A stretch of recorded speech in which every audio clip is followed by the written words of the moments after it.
आप सभी का हार्दिक स्वागत और अभिनंदन है। जैसा कि हमारे थंबनेल से पता चल रहा है कि आज हम हाईकोर्ट की कट ऑफ की बात करेंगे। वैसे हर प्रकार की कट ऑफ निकलती है, सब निकालने का प्रयास करते हैं। कट ऑफ निकालने का मतलब ये नहीं है कि वो कोई कट ऑफ निकाल रहे हैं। इसका अर्थ है कि एक विद्यार्थी के हित में कितने प्रकार से, किस प्रकार से और अधिकता से और शुद्धता से जो विश्लेषण किया जा सका है, वो विश्लेषण किया जाने का हम प्रयास करते हैं। उससे पहले भी हमने रीट के अलग अलग कुछ जैसे विषयों के बारे में चर्चा की और चर्चा करने के बाद में ये पाया कि वास्तव में हमारा जो विश्लेषण है निष्पक्ष और शुद्धता की ओर है। ना तो हम किसी को भ्रमित करने का प्रयास कर रहे हैं, ना ही किसी को डराने का प्रयास कर रहे हैं। इसका प्रमुख कारण ये है कि कहीं ना कहीं हमारा जो रीट के प्रति पैरामीटर था वो बहुत ही सार्थक और शुद्ध था। ऐसा ही हम पैरामीटर आपके सामने लेकर आए हैं। पूरी कट ऑफ का अध्ययन करने से पहले मैं आपको कुछ पैरामीटर के बताता हूं जिसके बारे में हम अध्ययन करेंगे। सबसे पहले तो इससे पहले भी हाईकोर्ट की वैकेंसी हुई थी, उसकी भी परीक्षा हुई थी। क्या रहा क्या नहीं रहा, दोनों की पोस्ट की तुलना करेंगे। उसके बाद में अगला हमारा रहेगा कि जब पूर्व में पेपर रहा तो उसकी कट ऑफ क्या रही, और उसके बाद में वर्तमान में जब पेपर हो रहा है कितने पदों की भर्ती है और उस भर्ती में कितनी पारियों में पेपर आयोजित हुआ, उन पेपरों की परिस्थितियां क्या रही, क्या हम आकलन कर सकते हैं। और उसके अलावा सबसे बड़ा जो ट्रेंडिंग और विवादित और अलग अलग चीजें चल रही है वो चल रही है रीट के विद्यार्थी प्लस अन्य विद्यार्थी। और उसके अलावा हम इसमें बात करेंगे जो विवादित पर्सन है, जो बच्चे मार्केट में लेकर आ रहे हैं, उनकी चर्चा करेंगे। और उसकी चर्चा करने के बाद में हम बात करेंगे आखिर हमारी कट ऑफ क्या रह सकती है। इन सभी बिंदुओं पर चर्चा करेंगे, लेकिन चर्चा करने से पहले हम वन बाय वन इन सब पर विचार करते हैं। देखो, हाईकोर्ट की परीक्षा हुई 2 पारियों में। यह परीक्षा हुई, इससे पहले भी 2022 में भी हाईकोर्ट की परीक्षा आयोजित हुई थी, लेकिन वो किन्हीं कारणों से पेपर रद्द हो गया। ऐसा माना जाता कि वो पेपर आउट हो गया।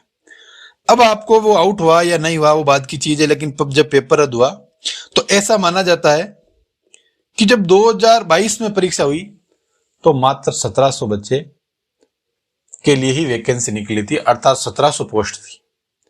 और इस पोस्ट में पास होने के बाद में एलडीसी में आप सब इस चीज को भली भांति से जानते हो, टाइप टेस्ट के लिए बुलाया जाता है। तो टाइप टेस्ट के लिए जब बुलाया जाता है तो 5 गुना विद्यार्थियों को टाइप टेस्ट के लिए बुलाया जाता है। उसके बाद में जो वर्तमान 2023 चल रहा है उसमें जो पोस्टों में वृद्धि हुई वो 2700 हो गई।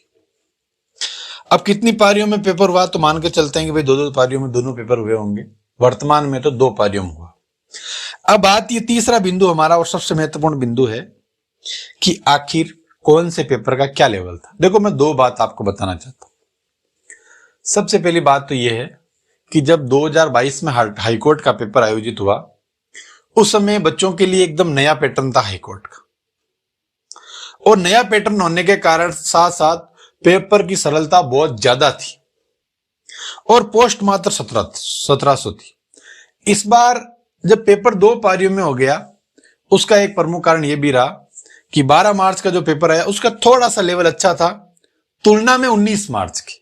हालांकि लेवल दोनों ही पेपर का नहीं था, लेकिन 12 मार्च का पेपर 19 मार्च की तुलना में थोड़ा सा डीप मान सकते हो आप। तो मान के चलो जब 2 पेपर होते हैं तो हमारे लिए एक चीज और आ जाती है, और वो चीज आ जाती है नॉर्मलाइजेशन की। किसकी आ जाती है? और नॉर्मलाइजेशन जब होता है तो पेपरों की स्थितियां अलग हो जाती है। और किसकी क्या अलग होती है, लेकिन सबसे पहले मैं जो आपको बात बताना चाहता हूं वो चीज आपको मेरी व्यवहारिक रूप से सुनना है। देखो भैया, 1700 पोस्ट यहां थी और यहां पर हो गई 2700 पोस्ट, मतलब 1000 पोस्ट में वृद्धि हो गई। जब 1000 पोस्ट में वृद्धि हो गई तो मुझे बताओ टाइप टेस्ट वालों को 5 से गुणा करेंगे, कितने लोगों में वृद्धि हो गई? 5000।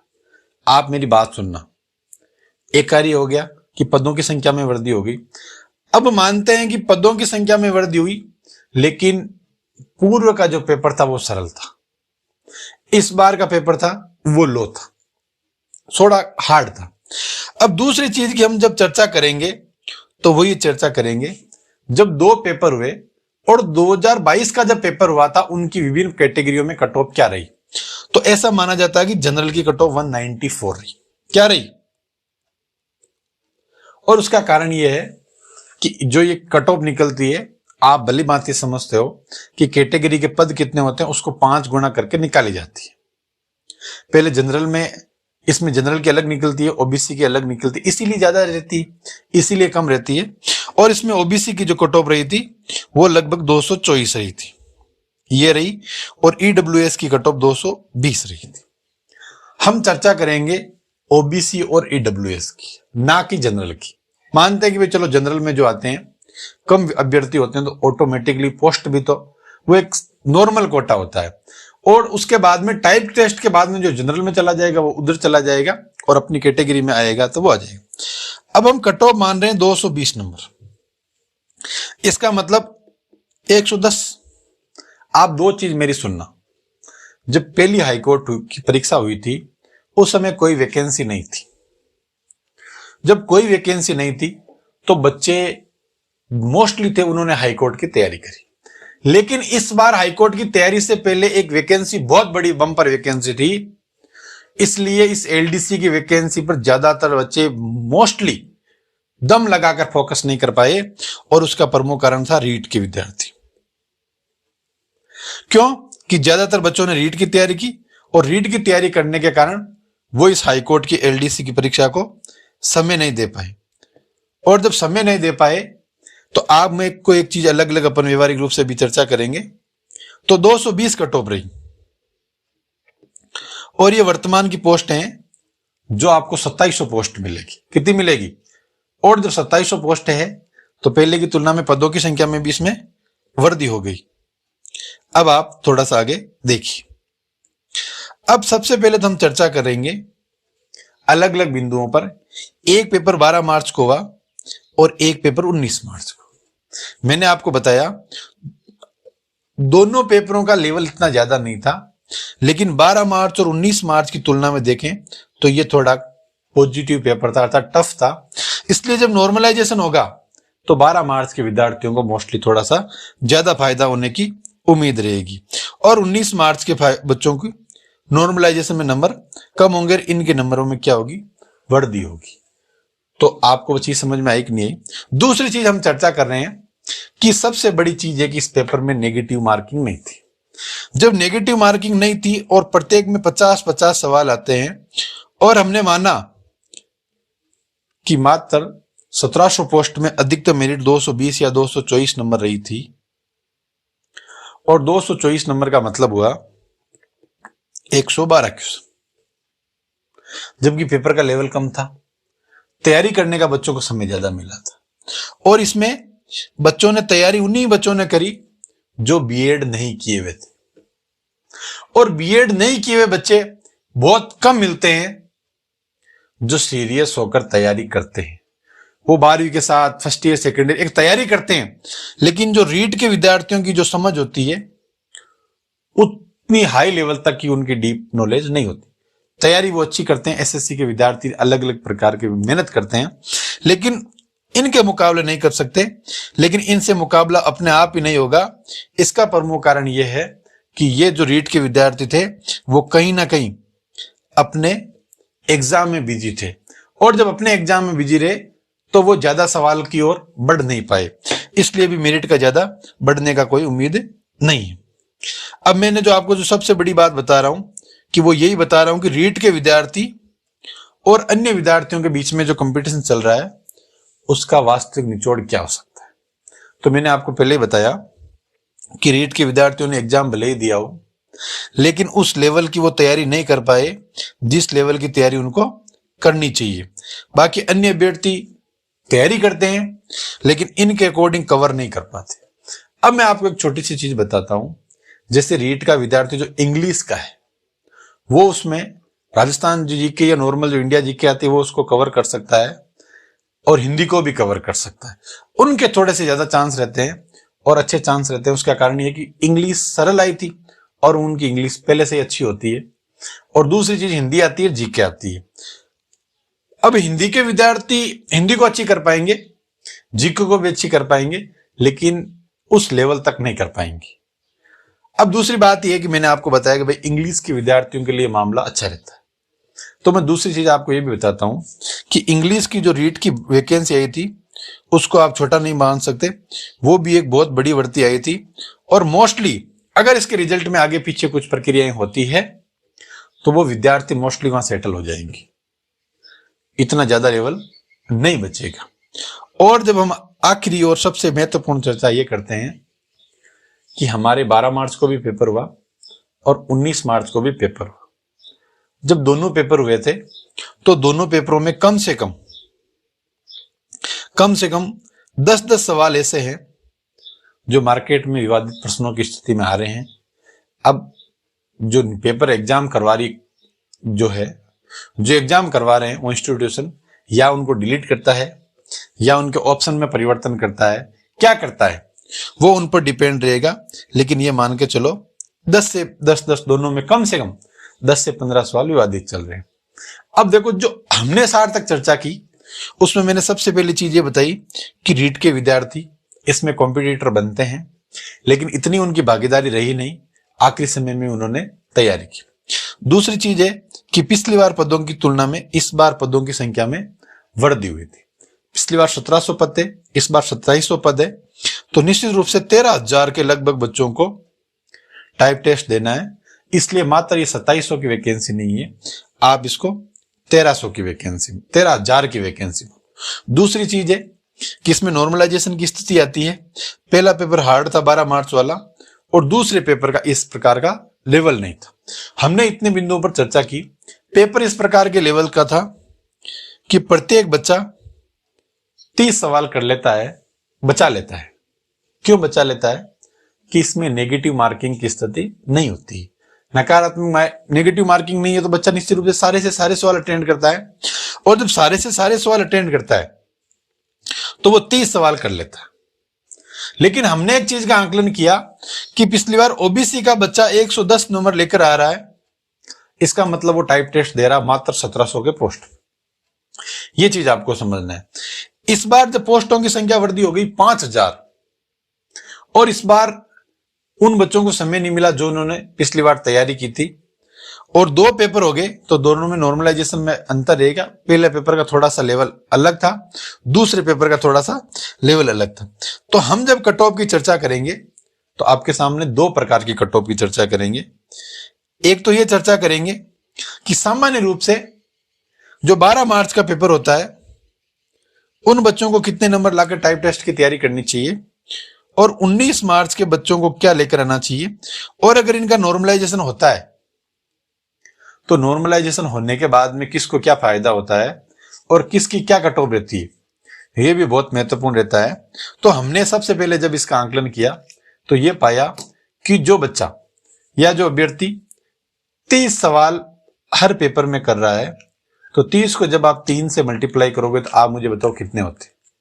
90 सवाल अपने आप ही हो जाता है। और 90 सवाल तो वो मिनिमम कर रहा है, 90 सवाल वो मिनिमम कर रहा है। और पिछली बार की जो कट ऑफ रही वो रही 110 नंबर पे बच्चा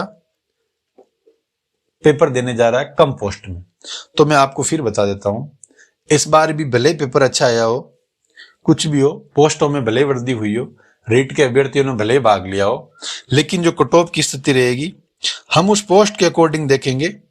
तो मान के चलो, अगर इसमें पहला जो पेपर है हमारा 12 मार्च वाला, उसमें जनरल वाले बच्चे को अगर टाइप टेस्ट देना है तो कम से कम 98 नंबर जनरल के बच्चे को लेकर आने पड़ेंगे। अब नॉर्मलाइजेशन में वृद्धि होती है, क्या होती है, वो हमें इस पर चर्चा फिलहाल नहीं करनी। हमें अगर हमारे 98 नंबर क्वेश्चन सही होते हैं, जनरल का बच्चा है, तो हम ये उम्मीद कर सकते हैं कि वो टाइप टेस्ट में शामिल होने का निश्चित रूप से दावेदार है। और जब ओबीसी की बात करेंगे तो हम थोड़ा सा अलग चर्चा करेंगे। हमने जनरल को जो माना, तो आप मान के चलो ओबीसी की कट ऑफ इससे ज्यादा रहेगी और ईडब्ल्यूएस की भी इससे ज्यादा रहेगी। उसका प्रमुख कारण क्या है कि जैसे जैसे हम आगे बढ़ेंगे इनकी सीटें कम होती जाएगी। तो आपको इस बार इसमें से कम 3 सवाल में वर्दी करनी है, और अगर 100 प्लस सवाल कोई भी बच्चा करता है या 101 प्लस मानो आप, तो वो बच्चा टाइप टेस्ट का एक अच्छा दावेदार हो जाता है। और ईडब्ल्यूएस में 100। पिछली बार 110 सवाल वाला बच्चा टाइप टेस्ट दे रहा था, उसका प्रमुख कारण यह भी था कि थोड़ी सीटें ज्यादा थी, लेकिन इस बार इनकी स्थिति रहेगी। अब कई बच्चे कहेंगे कि सर जनरल की मेरिट ओबीसी से कभी क्या कम नहीं रह सकती। अरे भैया बिल्कुल नहीं रह सकती। जनरल की मेरिट हमेशा ज्यादा रहेगी, तब रहेगी जब फाइनल सिलेक्शन होता है। ये अंतिम सिलेक्शन नहीं है, इसके बाद में आपका टाइप टेस्ट है, और टाइप टेस्ट होने के बाद में आपका आखिरी रिजल्ट आएगा। उस समय निश्चित रूप से जनरल की मेरिट ज्यादा रहेगी, ओबीसी की मेरिट कम रहेगी। ये एक पात्रता परीक्षा है जो मात्र कट ऑफ के आधार पर हम पास करने का प्रयास करते हैं। उनकी कैटेगरी की संख्या के आधार पर हम 5 गुना पास करने का प्रयास करें, इसलिए यह संख्या इस प्रकार बढ़ते क्रम में आएगी।